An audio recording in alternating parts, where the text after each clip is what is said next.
ಕಣ್ಣು ಬಿಡ್ರಿ, ಮಾತಾಡ್ರಿಪ್ಪ. ಬಹಳ ಹೊತ್ತು ಕೂಗಿ ಮಾತಾಡಿಸಿದ್ರು, ಸಿದ್ಧಾರೂಢಪ್ಪ ಕಣ್ಣು ತೆಗೀಲಿಲ್ಲ. ಅವಾಗ ಅವ್ರು ಹೇಳಿದ್ರು, ಇವರಿಗೆ ಸಮಾಧಿ ಹತ್ತೈತಿ, ಉತ್ಥಾನಾವಸ್ಥೆಗೆ ಇವ್ರು ಬರ್ಬೇಕಾದ್ರೆ ಕೆಲವು ಪದ್ಧತಿ ಅದಾವಪ್ಪ. ಈಗಿಂದೀಗ ಊರಾಗ ಹೋಗಿ ಆಕಳ ತುಪ್ಪ ತಗೊಂಬರ್ರಿ ಅಂತ ತರಿಸಿದ್ರು.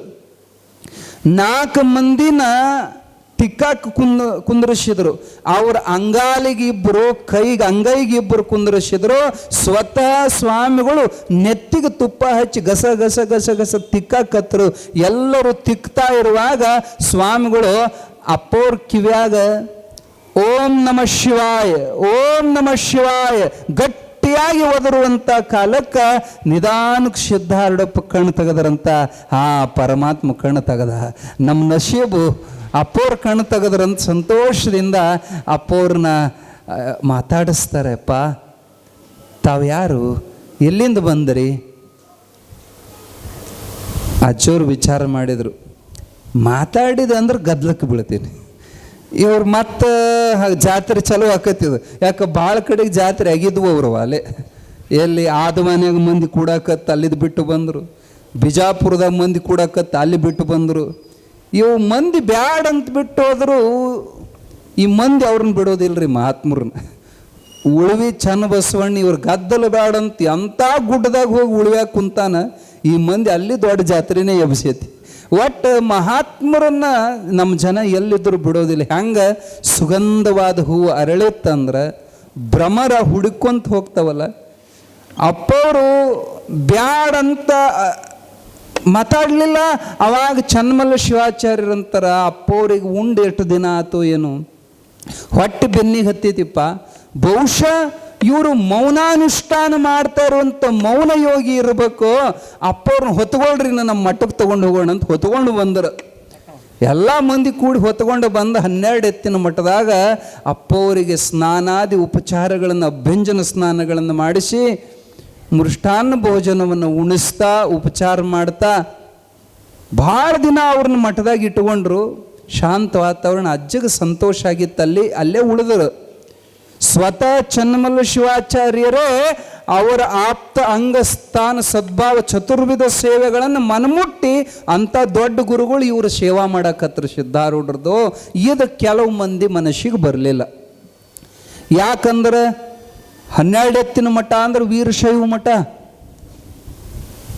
ಇವನು ಯಾವನು ಬೊವಿ ಇದ್ದಂಗದಾನ, ಹುಚ್ಚಿದ್ದಂಗದಾನ, ಯಾವ ಜಾತಿಯವೋ ಏನೋ ನಮ್ಮ ಮಠದಾಗ ತಂದು ಕುಲ್ಗೆಡಿಸಿದ್ ನಮ್ಮ ಸ್ವಾಮಿ.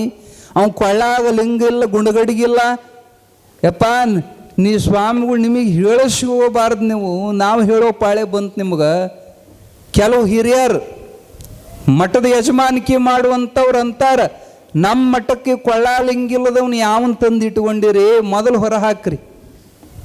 12 ಎತ್ತಿನ ಮಠ ಸ್ವಾಮಿಗಳಂತಾರೆ, ಹುಚ್ಚರ ಜ್ಞಾನಿಯಲ್ಲಿ ನೀವು ಜಾತಿಯನ್ನು ನೋಡಬಾರ್ದಪ್ಪ. ಜಾತಿನ ಪೂಚೋ ಸಾಧುಸೆ, ಪೂಚು ಕೇವಲ ಜ್ಞಾನ.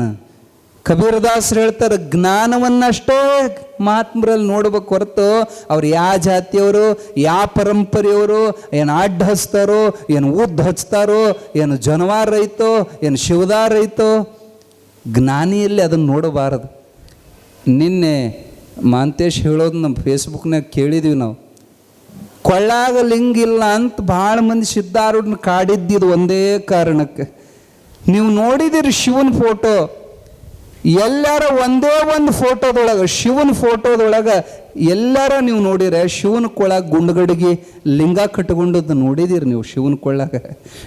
ಶಿವನಿಗೆ ಶಿವಲಿಂಗದ ಅವಶ್ಯಕತೆ ಐತಾ? ಅದು ನಿಮ್ಮಂಥವ್ರು ಕಟ್ಕೊಳೋದು.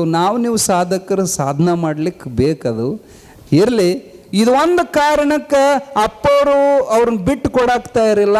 ಕೊನೆಗೆ ಮಿಕ್ಕಿ ಬಂದು ಆ ಕಮಿಟಿಯವರು ಸ್ವಾಮಿಗಳಿಗೇ ಆವಾಜ್ ಹಾಕಿದ್ರು, ನೋಡು ಸ್ವಾಮಿ, ನನಗ ಬಹಿಷ್ಕಾರ ಕೊಟ್ಬಿಡ್ತೀವಿ ನಾವು. ಬವಿಗಳಂತ ಒಂದು ಮಠದಾಗ ಇಟ್ಟುವಂತಂದ್ರೆ ನಿಂದು ತಲೆ ಕೆಟ್ಟಂಗೆ ಕಾಣ್ತೈತೆ. ವಯಸ್ಸಾಗೋಣ, ನೀನು ಈ ಮಠದಾಗ ಇರ್ಬೇಕಂದ್ರೆ ಅವನು ಹೊರ ಹಾಕಿ, ಇಲ್ಲಾಂದ್ರೆ ಇಬ್ಬರು ಕೂಡ ಜಾಗ ಖಾಲಿ ಮಾಡ್ರಿ ಅಂತ ಹಿಂಗೆ ಬಿರುಸು ಮಾತಾಡಿಬಿಟ್ರು. ಈ ಕಮಿಟಿ ಮಂದಿ ಭಾಳ ಡೇಂಜರ್. ಯಾವಾಗ ಮತ್ತು ನೀವು ತಪ್ಪು ತಿಳ್ಕೊಬೇಡ್ರಿ, ಈ ಕಮಿಟಿಯವ್ರು ನಿಮ್ಮ ಸುದ್ದಿ ಹೇಳಕತ್ತಿಲ್ಲ. ಈ ಮಠದ ಕಮಿಟಿ ಇರ್ತಾವ ನೋಡ್ರಿ, ಸ್ವಾಮಿನ ಸುಮ್ಮನೆ ಉತ್ಸವ ಮೂರ್ತಿ ಮಾಡಿರ್ತಾರ್ರಿ ಇವ್ರು. ಸ್ವಾಮಿ ಅಂದ್ರೆ ಅವರು ಆಡಿಸಿದಂಗೆ ಕೀಲಿ ಕೊಟ್ರ, ಚಾವಿ ಕೊಟ್ರ, ಇವ ಸ್ವಾಮಿ ಅವ್ ಹೇಳಿದ್ದ ಇವ್ರು ಮಾತಾಡ್ಬೇಕು, ಇವ್ರು ಹೇಳಿದ್ದ ಸ್ವಾಮಿ ಮಾತಾಡ್ಬೇಕು, ಮತ್ತು ಎಕ್ಸ್ಟ್ರಾ ಒಂದು ಶಬ್ದ ಅವ್ರದ್ದು ಸೇರ್ಸಂಗಿಲ್ಲ. ಉತ್ಸವ ಮೂರ್ತಿ ನೋಡಪ್ಪ ಇವ್ರು ತೋರಿಸಿ ಇದು ಮೆರವಣಿಗೆ ಮಾಡಕಟ್ಟ ಮೂಲ ಎಲ್ಲ ಇವ್ರ ಚಾವಿ ಇವ್ರ ಕೈಯಾಗ ಇರ್ತಾವ. ಏನು ಸ್ವಾಮಿಗಳು ಪಜೀತಿ ಅಂದ್ರೆ ಭಾಳ ಮಟ್ಟದಾಗ ನೋಡೀವಿ ನಾವು. ಸ್ವಾತಂತ್ರ್ಯ ಇಲ್ಲ ಸ್ವಾಮಿಗಳಿಗೆ, ಸ್ವತಂತ್ರ ನಿರ್ಧಾರ ತಗೊಳ್ಳೋ ಶಕ್ತಿ ಇಲ್ಲ. ಇವ್ರು ಹೇಳಿದ್ದ ಕೇಳ್ಬೇಕು ಅವರು. ದಿಂಗಾಲೇಶ್ವರ ಸ್ವಾಮಿಗಳು ಒಮ್ಮೆ ಹೇಳಾಕತ್ತಿದ್ರು, ಹಿಂಗ ಒಂದು ಕಮಿಟಿದ ಮಂದಿ ತಗೊಂಡು ಅವ್ರನ್ನ ಆಹ್ವಾನ ಮಾಡಕ್ಕೆ ಹೋಗಿದ್ದೀವಿ ನಾವು ಬೇರೆ ಒಂದು ಮಠದ್ದು. ಅವ್ರು ತಪ್ಪು ತಿಳ್ಕೊಂಬಿಟ್ಟದ್ರ ನಾವ ಮಠದ ಸ್ವಾಮಿಗಳಂತ.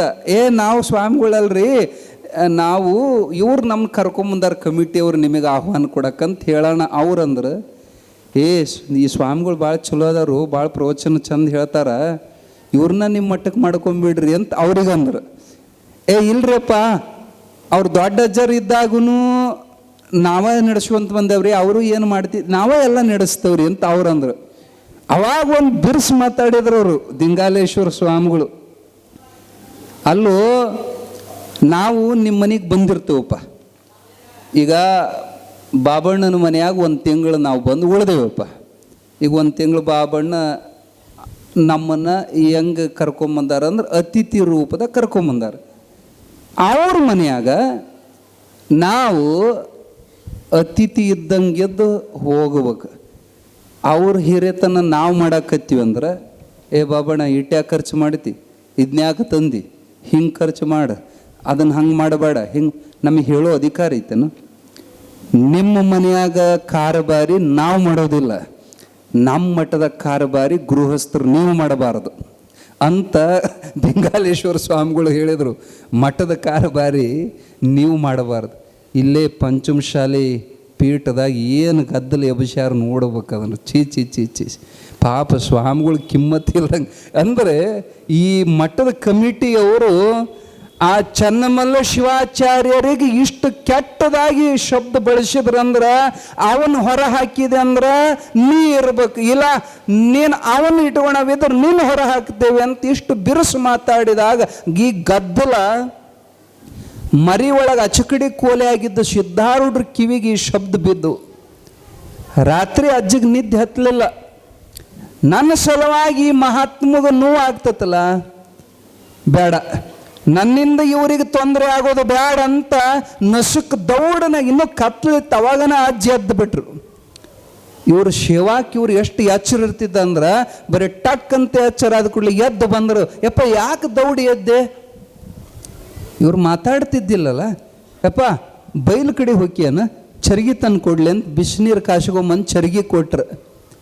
ಸಿದ್ಧಾರೂಢಪ್ಪರು ವಿಚಾರ ಮಾಡಿದ್ರು, ಇದನ್ನೆವ ಚಲೋ ಅಂದವ್ರ ಚರ್ಗಿ ತಗೊಂಡು ಶಿವಾಯನ ಅತ್ತ ಹೋದವ್ರ ಅತ್ತ ಮಾಯ ಆಗಿಬಿಟ್ರು. ಎಷ್ಟು ಹುಡುಕಿದ್ರು ಸಹಿತ ಹೊಳ್ಳಿ 12 ಎತ್ತಿನ ಮಟ್ಟದ ಸ್ವಾಮಿಗಳಿಗೆ ಭಕ್ತರಿಗೆ ಅಪ್ಪವ್ರು ಮತ್ತೆ ಎಷ್ಟೋ ದಿನ ಸಿಗಲಿಲ್ಲ. ಆಮೇಲೆ ಸಿದ್ಧಾರೂಢಪ್ಪವ್ರು ಭಕ್ತರಿಗೆ ದರ್ಶನ ಕೊಟ್ಟಿದ್ದು ಎಲ್ಲಪ್ಪ ಅಂದ್ರೆ ಚಿದ್ಘನಾನಂದ ಸ್ವಾಮಿಗಳ ಸಮಾಧಿ ಒಳಗೆ. ಇವತ್ತೇನು ಸಿದ್ಧಾರೂಢ ಮಠ ಐತಲ್ಲ, ಅದು ಹೆಗ್ಗೇರಿ ಅಂತ, ಅದು ಮೊದಲಿಂದ ಜಾಗ, ಅದು ಹೆಗ್ಗೇರಿದು ದಂಡೆ, ಅದು ದೊಡ್ಡ ಕೆರೆ ಇತ್ತು, ಅದನ್ನೆಲ್ಲ ಮುಚ್ಚಾರೀಗ. ಹೆಗ್ಗೇರಿ ದಂಡಿಗೆ ಸ್ಮಶಾನ, ಅದು ಸುಡಗಟ್ಟಿ. ಆ ಸ್ಮಶಾನದೊಳಗೆ ಒಬ್ಬ ಮಹಾತ್ಮಂದು ಗದ್ದಿಗೆ ಕಟ್ಟಿದ್ರು. ಆ ಮಹಾತ್ಮ ಸಾಮಾನ್ಯನಲ್ಲ, ಮುಂದಾಗೋದು ಹಿಂದಾಗೋದು ಎಲ್ಲ ಹೇಳುವಂಥ ಮಹಾತ್ಮ ಚಿದ್ಘನಾನಂದ ಸ್ವಾಮಿ ಅಂಥೇಳಿ ಬ್ರಾಹ್ಮಣರ ಒಬ್ಬ ಸಾಧು. ಬ್ರಾಹ್ಮಣರ ಒಳಗೆ ಅವ ಸ್ವಾಮಿ ಇರುವಲ್ಯಾಕ, ಮತ್ತೊಬ್ಬ ಮಹಾತ್ಮ ಇರುವಲ್ಯಾಕ. ಅವ್ರ ಪದ್ಧತಿ ಬ್ರಾಹ್ಮಣರದಂದ್ರೆ ನಮ್ಮ ವೀರಶೈವ ಪರಂಪರೆ ಒಳಗೆ ಏನು ಗದ್ದಿಗೆ ಮಾಡ್ತಾರಲ್ಲ, ಹಿಂಗೆ ಗದ್ದಿಗೆ ಮಾಡೋ ಪದ್ಧತಿ ಇಲ್ಲ ಅವ್ರದ್ದು. ಗಂಧದ ಕಟ್ಟಿಗೆ ಒಳಗೆ ಶರೀರ ಇಟ್ಟು ಸುಡ್ತಾರೆ ಅವರು. ಆದರೆ ಚಿದ್ಘನಾನಂದಪ್ಪಗಳು ತಾಕೀತು ಮಾಡಿದ್ರಂತ ತಮ್ಮ ಭಕ್ತರಿಗೆ, ನೋಡಪ್ಪ ನಮ್ಮ ಶರೀರವನ್ನು ಸುಡೋದಿಲ್ಲ, ನಮ್ಮ ಶರೀರವನ್ನು ನಾವು ಸತ್ತೀವಿ ಅಂತ ಭಾವನೆ ಮಾಡಬಾರ್ದು, ನಮ್ದು ಇನ್ನೂ ಆಯುಷ್ ಮುಂದೆ ಭಾಳ ಐತಿ, ಆದರೆ ನಾವು ಜೀವಂತ ಸಮಾಧಿ ತಗೊಂಡಿದ್ದೀವಿ, ನಮಗೆ ಗದ್ದಿಗೆ ಕಟ್ಟಿಸ್ಬೇಕು ನೀವು. ಹೆಂಗ ರಾಘವೇಂದ್ರ ಸ್ವಾಮಿಗಳು ಜೀವಂತವಾಗಿ ಬೃಂದಾವನವನ್ನು ಪ್ರವೇಶ ಮಾಡಿದ್ರೋ ಅದೇ ಪ್ರಕಾರ ಆ ಗದ್ದಿಗೆ ಒಳಗೆ ಜೀವಂತವಾಗಿ ಪ್ರವೇಶ ಮಾಡಿ ಮ್ಯಾಲ ಅಡಿಗಲ್ಲಿಡಿಸಿ ಒಂದು ಅಷ್ಟ ಭಾಳ ದೊಡ್ಡದಿಲ್ರಿ ಅದು.